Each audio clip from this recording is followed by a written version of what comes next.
Hi viewers, welcome to Aadhan మరోకోణం. నేను మీ ప్రసాద్. జగన్కి ఇంకా అర్థం కాలేదంట. మరి ఇంకా వైసీపీ నాయకులు మారరంటారా? సరే, అసలు ముందు ఏం అర్థం కాలేదో, ఎందుకు అర్థం కాలేదో ఒకసారి జగన్మోహన్ రెడ్డి గారి మాటల్లోనే మీకు వినిపించే ప్రయత్నం చేస్తా. ఎవరో మోసం చేశారు, ఎవరో అన్యాయం చేశారు అని చెప్పి అనొచ్చు, కానీ ఆధారాలు లేవు. ఒక నిమిషం. ఎవరు మోసం చేశారు, ఎవరు అన్యాయం చేశారు అని అనొచ్చు, కానీ ఆధారాలు లేవంట. అంటే ఇప్పుడు పలానా వాళ్ళు నాకు ఓటు వేయలేదు అని చెప్పేసి పకడ్బందీగా చెప్పడానికి ఆధారాలు లేవని జగన్మోహన్ రెడ్డి గారు అంటున్నారు. కానీ జగన్మోహన్ రెడ్డి గారు ప్రజల్ని అన్యాయం చేశారు, ప్రజల్ని మోసం చేశారు అనకైతే ఆధారాలు ఉన్నాయిగా. ఏదైతే సిపిఎస్ రద్దు విషయం కావచ్చు, అదేవిధంగా నిరుద్యోగ యువతకి జాబ్ క్యాలెండర్ కావచ్చు, మెగా డిఎస్సి కావచ్చు, పోలవరం కావచ్చు, ప్రత్యేక హోదా కావచ్చు, వీటన్నిటికీ ఆధారాలు ఉన్నాయిగా. సో ఇంకా చూద్దాం, ఇంకేం మాట్లాడారు. ఏం జరిగిందో దేవుడికి తెలుసు. ఇదొకటి. మాటకు ముందు దేవుడు, మాటకు తర్వాత దేవుడు. ఏం జరిగిందో దేవుడికి తెలుసు, మనుషులకు తెలియదా? ఇప్పుడు మనుషులకు తెలుసుగా. ప్రజలే దేవుళ్ళు, సమాజమే దేవాలయం. అఫ్కోర్స్ తెలుగుదేశం పార్టీ తీసుకున్న నినాదం అనుకుందాం, కానీ వాస్తవమే కది. రాజకీయాల్లో ప్రజలు అన్నప్పుడు, ప్రజలు ఓట్లు వేస్తున్నప్పుడు మరి వాళ్ళ దేవుళ్ళతో సమానమేగా. మరి వాళ్ళేక మీకు అధికారం ఇచ్చింది. పెద్ద నేనైతే చేయగలిగింది ఏమీ లేదు. చేయాల్సిందంతా చేసి నేనేం చేయగలిగింది లేదేంటి? ఇప్పుడు దాకా అధికారం ఉంది మీ చేతుల్లో, అవకాశం ఇచ్చింది మీకు, చేయగలిగింది ఏమీ లేదు అంటే దీన్ని బట్టి ఏమంటారు? ఎవరు ఏం చేయలేరు. ప్రజలకి ఒక్కసారి నచ్చితే సింహాసనం మీద కూర్చోబెడతారు, లేకపోతే లాగి బయటేస్తారు. దానికి ప్రత్యక్ష ఉదాహరణ ఇప్పుడు జరిగిన ఎన్నికలే. గత ఎన్నికలు కూడా చంద్రబాబు నాయుడు గారిని అలాగే చేశారు. ప్రజల తీర్పు తీసుకుంటాం, కానీ మంచి చేయడానికి మాత్రం ప్రజలకు తోడుగా ఖచ్చితంగా ఉంటాం. మంచిది, ఇది మాత్రం చాలా బాగా చెప్పారు. ఎందుకంటే మంచి చేయడానికి ప్రజలకు తోడుగా ఉండాలి. ప్రతిపక్షాల్లో ఉన్న పార్టీ కావచ్చు, లేదా అసలు ఇప్పుడు ప్రతిపక్ష హోదా కూడా లేదనుకోండి, ఎవరైనా సరే రాజకీయంలో ఉన్నప్పుడు వాళ్ళ అధికార పార్టీకి సంబంధం లేకుండా ఉన్నప్పుడు ఖచ్చితంగా ప్రజల తరపున నిలబడాలి. ఈ విషయం బాగా చెప్పారు. వాయిస్ ఆఫ్ ది వాయిస్లెస్ కింద ఈ పార్టీ తాను చేయాల్సిన పని తప్పకుండా చేస్తుంది. పేదవాడికి అండగా ఉండే కార్యక్రమంలో ఎప్పుడూ కూడా పేదవాడికి తోడుగా ఉంటూ గలం వెప్పుతుంది, పేదవాడికి అండగా నిలుస్తుంది. మంచిది. పెద్ద పెద్ద వాళ్ళ కూటమి ఇది. పేదవాళ్ళకి అండగా నిలవండి, మంచిదే. పెద్ద వాళ్ళ కూటమి ఇది అంట. చూసారా వాయిస్ ఎలా మారిపోయిందో? పెద్ద వాళ్ళ కూటమి ఇప్పుడు గెలిచిన తర్వాత, ఏది కూటమి గెలిచిన తర్వాత ఇదే కూటమిని ఎలా మాట్లాడారు? నయవాంఛనని, లేకపోతే తాకట్టులని, కులం మీదని, మనిషి మీదని చెప్పేసి, లేకపోతే సింహం సింగులని, అవేంటి తోడేళ్ళు, పందికొక్కులు, పందులు, అది ఇది ఎట్లా వర్ణించారు మీ పార్టీ వాళ్ళు? ఏ రోజన్నా మీ కనీసం ఒక నాయకుడిగా మీరు ఖండించారా? ఖండించలేదుగా. ఖండిస్తే ఇవాళ ఈ పరిస్థితికి రాదు పార్టీ. ఈ దారుణమైన నెంబరా 151 స్థానాలు గెలుపొందిన పార్టీ మధ్యలో 5 ఎగిరిపోయి అటొకటి ఇటొకటి మిగిలిందంటే తెలుగుదేశం పార్టీ కావచ్చు, జనసేన పార్టీ అధికార ప్రతినిధులు కావచ్చు పదే చెబుతూనే ఉన్నారు. ఆ ఉన్న 3 అంకెల్లో ఒకటి ఎగిరిపోతుందంటే అది దైవత్ సంకల్పం అనుకోవాలా, ఎలా అనుకోవాలి? చూడండి, మీరే చెప్పండి. 151, అది ఒక మిరాకిల్, ఒక అద్భుతం. 2019లో అంత అద్భుతమైన తీర్పునిచ్చినప్పుడు ప్రజలకి మంచి చేస్తే అంతకంటే మంచిగా నెత్తిన పెట్టుకుంటారు. ఇంత చేసి మరలా తిరిగి మేము మంచి చేసామని అంటాడు. మంచి చేస్తే ప్రజలు ఎందుకు ఒప్పుకోరు? ప్రజలు ఏమైనా పిచ్చోళ్ళ? ఇంకేమన్నారు చూద్దాం. ఢిల్లీలో సైతం శాసించే పరిస్థితుల్లో ఉన్న కూటమి ఇది. ఎద్దుకోండి, అసలు వ్యాఖ్యలు వచ్చినాయి సరే. ఢిల్లీలో సైతం శాసించే పరిస్థితి ఉన్న కూటమి ఇది. ఆ కూటమిలో ఉన్న బీజేపీకి, ఆ కూటమిలో ఉన్న చంద్రబాబు గారికి, ఆ కూటమిలో ఉన్న పవన్ కళ్యాణ్ గారికి.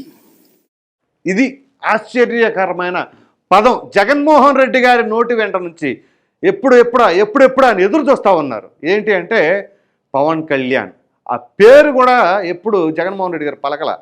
మొట్టమొదటిసారి ఓడిపోయిన వెంటనే పవన్ కళ్యాణ్ అనే పేరు గుర్తొచ్చింది ఆయనకి. అప్పుడు దాకా దత్తపుత్రుడని ఇంకొక ఆయన ఉన్నాడు, ఆయన పేరు కూడా తలవల. కానీ పవన్ కళ్యాణ్ గారు పదే జగన్ అని డైరెక్ట్గానే అటాక్ ఇచ్చేవాళ్ళు. ఈయన మాత్రం దత్తపుత్రుడని, 3 పెళ్ళిళ్ళు ఆయనని ఇలా మాట్లాడారు. చివరికి ప్రజలు మీరు ఏ రోజు ఎప్పుడు ఎక్కడ ఏం మాట్లాడి ప్రతి ఒక్కటి గుర్తుంటుంది.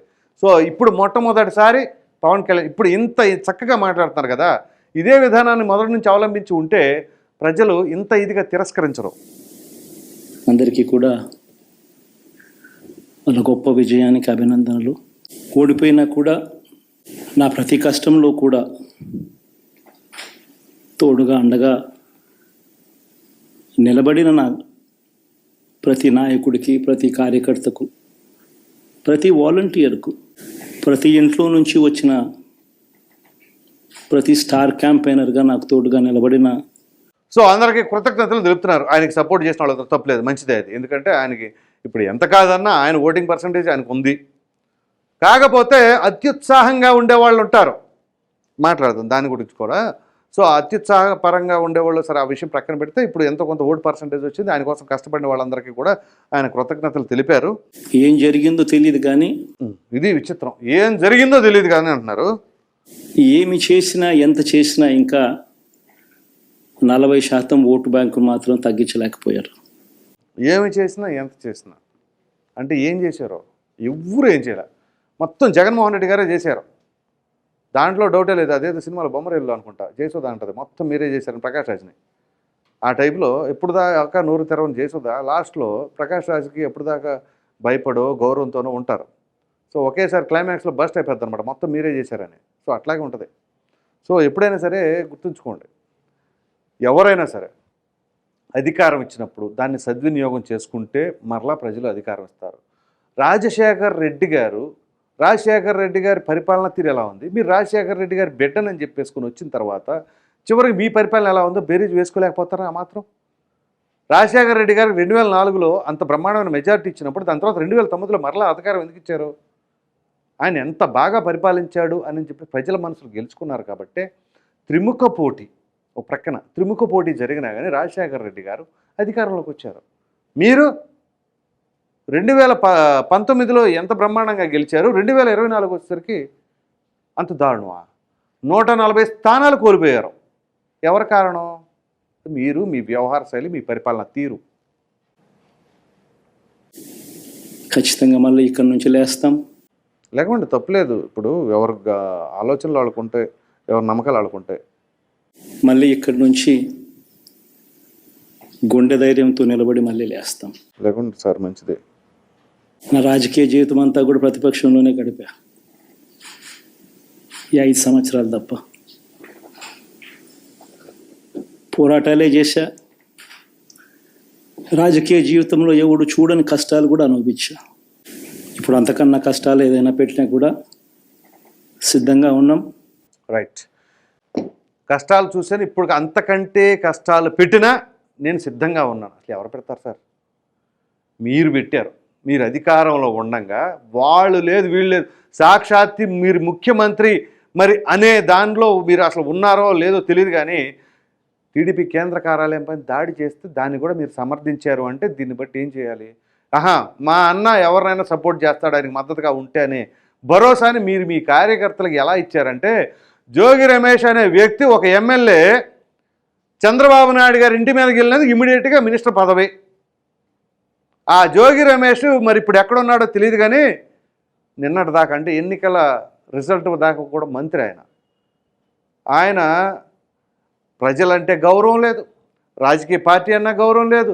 విమర్శలు చేసుకోండి, ప్రజలకు మంచి చేయండి, అరే తురే ఒరే అని చెప్పేసి మాటలు వ్యాఖ్యలు ఆయన్ని మళ్ళీ మీరు భుజాలు తట్టడాలు. అలాగే అనిల్ కుమార్ యాదవ్ మామూలు ఛాలెంజ్లు కాదు, ఆయన నిజంగా అదే ఛాలెంజ్లు ఇచ్చిన హామీలు నిలబెట్టుకోవడానికి కనుక ఉపయోగించుంటే అనిల్ కుమార్ యాదవ్ని గెలిపించేవాళ్ళు, వైసీపీని గెలిపించేవాళ్ళు, జగన్మోహన్ రెడ్డి గారు మరలా రెండోసారి ప్రమాణ స్వీకారం చేసేవాళ్ళు. అన్నీ తొంగలో దొక్కేశారు. రివెంజ్, ఇదే రివెంజ్. ఆ ప్రాంతం లేదు, ఈ ప్రాంతం లేదు, ఆ నాయకుడు లేదు, ఈ నాయకుడు లేదు. ఇదే పరిస్థితిలో ఉంది కాబట్టి ఈ విధమైన తీర్పునిచ్చారని చెప్పేసి చాలామంది అభిప్రాయపడుతూ ఉన్నారు రాజకీయ విశ్లేషకులు. ఇక్కడ చాలా కీలకమైన అంశం ఏంటి అంటే నాకు ఇంకా అర్థం కావట్లేదు అంటారు. విశ్లేషణ చేసుకోవాలి. టీడీపీ కూడా 2019లో ఓడిపోయినప్పుడు ఫస్ట్లో ఇట్లాగా మాట్లాడారు. తర్వాత 1కి 10 సార్లు విశ్లేషణ చేసుకున్నారు. చేసుకోలేదో కానీ ఈ విధమైన పట్టం కడతానికి మాత్రం మీరు కారణమయ్యారు. ఇప్పుడు టీడీపీ ఎలా పరిపాలిస్తుంది అనేది మనకు తెలియదు, ఆ కూటమి అభ్యర్థులు. ఆ విషయం ప్రక్కన పెడదాం. కానీ ఖచ్చితంగా జగన్మోహన్ రెడ్డి గారు మీరు విశ్లేషించుకోవాలి. అసలు ఏ విధంగా మనం గవర్నెన్స్ జరిపాము, ప్రజలు ఇంత తీవ్రమైన వ్యతిరేకత ఎందుకు వచ్చింది, ఏంటి, మనం మంచి చేసామంటే మీరు అనుకుంటే సరిపోదు కదా, ప్రజలు అనుకోవాలి. మీరు మంచి చేశారా చెడు చేశారా అది ప్రజల నుంచి ఫీడ్బ్యాక్ తీసుకోండి. అలా తీసుకోకుండా నేను మంచిగా చేశానని చెప్పేసి మీ అందరూ మీరు అనుకోవడం కదా. ఎవరైనా సరే నిజంగా ఓ వ్యక్తి ఒక పరీక్ష రాశాడు అంటే వాడికి ఒక అంచనా ఉంటుంది. ఒక 100 మార్కులు పేపర్ రాసావంటే నువ్వు ప్రిపేర్ అయిన విధానం, నువ్వు రాసిన ప్రజెంటేషను అవన్నీ కలుపుకొని నాకు 70 మార్కులు వస్తాయి, 50 మార్కులు వస్తాయి, లేదా నేను ఫెయిల్ అవుతాను అని ఉంటుంది. ఇది ఎక్కడ గోల? 175 మార్క్స్కి మీరు అటెంప్ట్ చేస్తే 175 అన్నారు. తీరా చూస్తే 11 మార్కులు వచ్చినాయి. ఎంత చదువు రాని వాడికైనా అనా నాకు రావనా ఓ 10 మార్కులు వస్తాయి అన్న అంటాడు. 100 మార్కులు పేపర్ రాస్తే ఆడికి ఉన్న నాలెడ్జ్ మేరకు. అంటే ఆడికి తెలుసు నాకు చదువు రాదురా స్వామి, నేను ఏం చదివానని నాకు 10 మార్కులు 5 మార్కులు వస్తాయి, అది దేవుడు మహానుభావుడు అయితే ఒక 20 మార్కులు వస్తాయి అంటాడు. అంటే ఇక్కడ కౌంటింగ్ ఏజెంట్లు ఈ ఆశామాషి ఈ మార్కులు కూడా కాదు కదా. 175 మార్కులు వైనాడు 175. నిన్నగా మొన్న అదే ఎలక్షన్ ముందు TV9 ఇంటర్వ్యూలో కూడా జగన్మోహన్ రెడ్డి గారు అన్నారు, భారతి గారు అన్నారు వైనాట్ ఏంది వైనాట్ అసలు ఏమన్నా. పోనీ మీరు అన్నారు అనుకుందాం, మీ వెనకమాల బండి వాళ్ళు అందరూ కూడా వైనాట్ 175 వాళ్ళు మళ్ళీ ఇలా రాగం అసలు ఎలా పాసిబిలిటీ ఉంటుంది? ఏమాత్రం రాజకీయ పరిజ్ఞానం ఉన్న ఏ ఒక్క నాయకుడిని అడిగినా కానీ చెప్తారు కదా దానికి సమాధానం. అటువంటిది వైనాట్ 175 సార్ రాగం. పోనీ పరిపాలనా తీరు అలా ఉంటే అది వేరు, మన పరిపాలన తీరు డిఫరెంట్గా ఉంది, వైనాట్ 175 అంటున్నారు. ఏ విధంగా పాసిబిలిటీస్ ఉంటాయి? సో ఇప్పటికైనా విశ్లేషించుకోండి. లేకపోతే ఇప్పుడు మామూలుగానే తెలంగాణలో కేసీఆర్ గారి పరిస్థితి ఎట్లా ఉందో ఇప్పుడు అంతకంటే దారుణంగా అయిపోయేటట్లుంది. ఆ ఉన్న 11 మందిలో ఎంతమంది పార్టీ పెడతారో తెలియదు. ఆ ఉన్న 11 మందిలో ఒకరు మీరు, ఇంకో 10 మంది, ఆ 10 మందిలో ఎంతమంది నిలబడతారో తెలియదు.